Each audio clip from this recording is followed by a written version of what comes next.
Punto segundo, designación números de policía en portales de Ripagaña.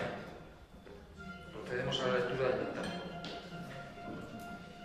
Con el fin de designar los números a los portales de los edificios hitos en las unidades B12, B13, B14, B21, B22, B23, B24, B31, B32, B611, B62, B64, B72, E11A, E11B y E12 del distrito de Ripagaña, conforme a la propuesta presentada por el Departamento de Urbanismo, se sometió asimismo a la Comisión Informativa de Sostenibilidad, Urbanismo y Medio Ambiente y fue dictaminada favorablemente la propuesta de acuerdo, por lo cual se aprueba designar los portales de los edificios reseñados en la propuesta de urbanismo conforme a los números de orden reseñados a las distintas carpetas.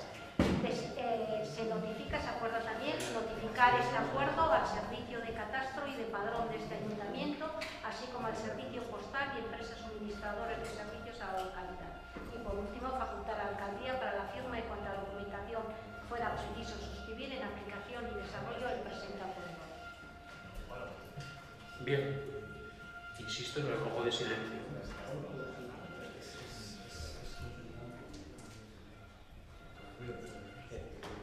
No sé si están bien cerradas todas las ventanas.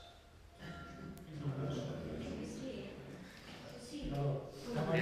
Está bien la banda sonora, no molesta. Bien. Sometemos a votación directamente el dictamen, si no hay ninguna intervención. ¿Votos a favor del dictamen? 16 votos a favor. Perdón.